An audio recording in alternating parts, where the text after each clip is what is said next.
inversion of the order of the world. Ibn Hazm voyait l'effondrement du califat d'un point de vue très personnel, fondamentalement opposé à la perspective de Samuel ibn Nagrallah. Pour Ibn Hazm et les gens comme lui, la chute du royaume et la formation des taïfas étaient la pire des catastrophes que l'on puisse imaginer. Sans l'autorité centrale de Cordoue pour unir les peuples, l'essor des taïfas pousse en effet les musulmans à s'affronter entre eux, ce qui ouvre une ère de division et de guerre.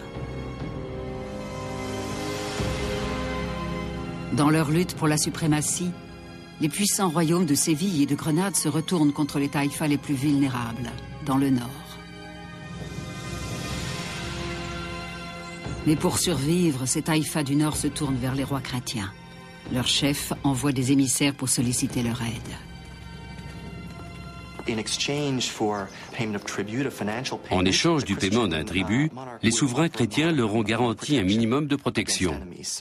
Cela a entraîné des relations très compliquées. Des alliances entre des princes musulmans et chrétiens étaient opposées à d'autres coalitions de musulmans et de chrétiens.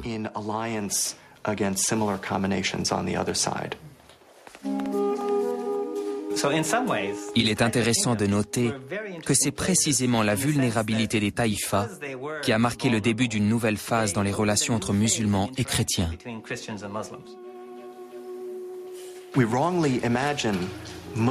Ce serait une erreur d'imaginer que les musulmans et les chrétiens se sont affrontés en bloc monolithique.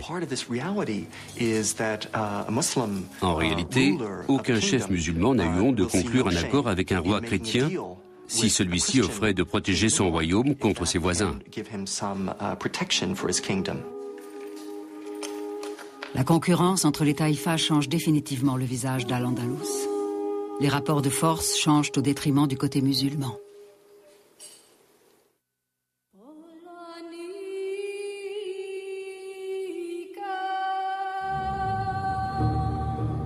Vers 1060, les alliances entre musulmans et chrétiens accordent aux petites taïfas musulmanes un répit temporaire face aux agressions de leurs voisins puissants. Mais elles poussent aussi les chrétiens et les musulmans à exiger une purification de leur religion et de leur territoire.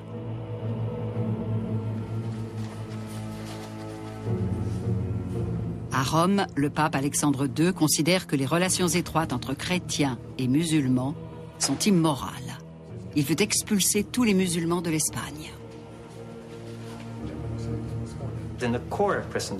Au siège même de la chrétienté, ces relations étaient considérées comme une source de contamination, un risque d'erreur. On pactisait avec l'ennemi en quelque sorte. Tandis que les conflits s'intensifient dans l'Europe chrétienne, les tensions religieuses s'aggravent aussi dans la péninsule, tandis que les taïfas commencent à s'effondrer. À Grenade, l'imam Abou Ishaq mobilise une partie de la population contre les chrétiens et les juifs de la ville. Il déclare qu'aucun juif ou chrétien ne doit avoir quelque autorité sur un musulman. Un imam les a incités à la révolte. Il était aussi poète et avait écrit un poème cinglant qui attaquait le roi Badis, car l'un de ses vizirs était juif. Ce poème était très long et contenait de nombreuses attaques contre les juifs et le gouvernement pour sa tolérance. On ne voyait pas cela souvent à cette époque. C'était virulent. À cause de son prestige, la poésie jouissait d'une grande influence. Dégoûté par ce qu'il considère comme la déchéance morale de Grenade, Abou Ishaq a recours à la violence. Ce poème a influencé la foule et l'a incité à passer à l'acte. C'est elle qui a agi. Jusqu'au XIVe siècle, les attaques contre les Juifs n'étaient pas le fait du gouvernement. En général, il s'agissait d'une personne au sein d'une foule incontrôlable dans la rue. La première victime de ce pogrom n'est autre que Joseph ibn Nagrallah. Son père, le célèbre érudit Samuel ibn Nagrallah, lui avait légué sa fonction de vizir. Joseph a été destitué et exécuté, mais on n'en est pas resté là. Il y a eu également un horrible massacre. 3 à 4 000 Juifs de Grenade ont été assassinés par la population locale.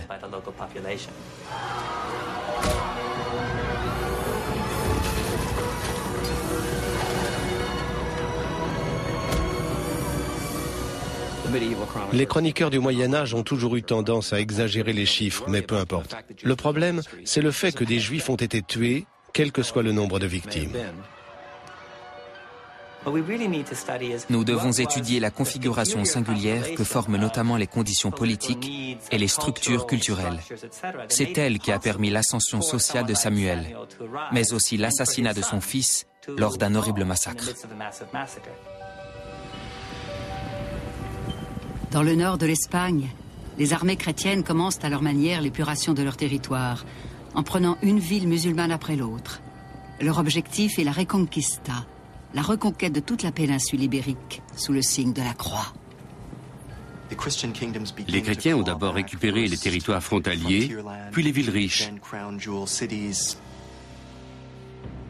En 1085, le roi chrétien Alphonse VI de Castille s'empare de la ville qui marque le centre géographique de la péninsule, Tolède.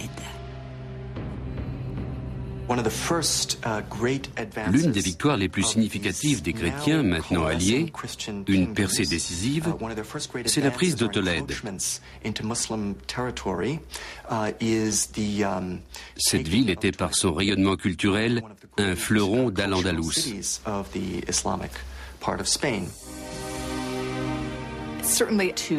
Le roi Alphonse VI tenait tout particulièrement à reprendre Tolède, car elle avait été la capitale des Wisigoths.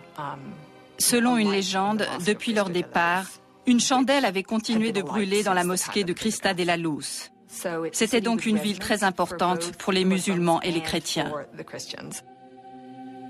Après la prise de Tolède, la ville s'apprête à jouer un nouveau rôle. Elle va transmettre les richesses de la civilisation musulmane à la civilisation chrétienne. À l'intérieur des murs de Tolède, les conquérants découvrent en effet d'immenses bibliothèques qui abritent les traductions arabes des grands auteurs classiques de l'Antiquité. Ils n'avaient jamais eu accès à tous ces ouvrages, même si certaines copies de textes avaient déjà fait leur apparition à l'intérieur des monastères dans le nord. Mais Alphonse VI est conscient de la valeur des trésors culturels de Tolède et de son histoire. La ville musulmane de Tolède n'attirait pas seulement par ses magnifiques édifices et ses trésors dignes d'un musée. C'était aussi un centre de commerce florissant. Il semble d'ailleurs qu'Alphonse VI ait fait rédiger des documents dans lesquels il utilise le titre d'empereur des deux religions. Ce roi chrétien concevait donc l'idée d'une société mixte. Elle était pour lui possible.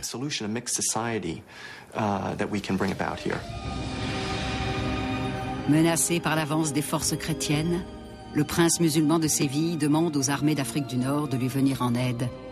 Une idée aux résultats désastreux.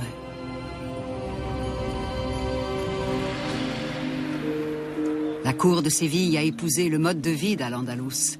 Somptueuse et prodigue, elle n'imagine pas à quel point son mode de vie va scandaliser les Nord-Africains.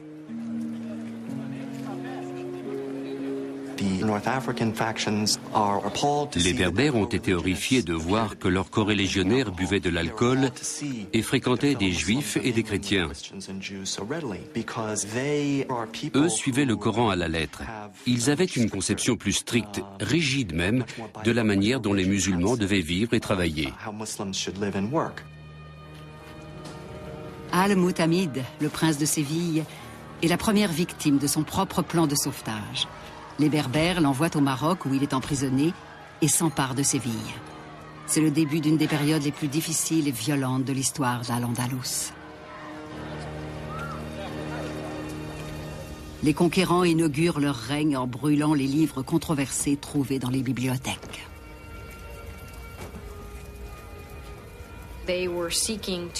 Ils voulaient purifier la religion et supprimer tout ce qui, selon eux, n'était pas fondé sur le Coran et était contraire à la pratique de leur foi.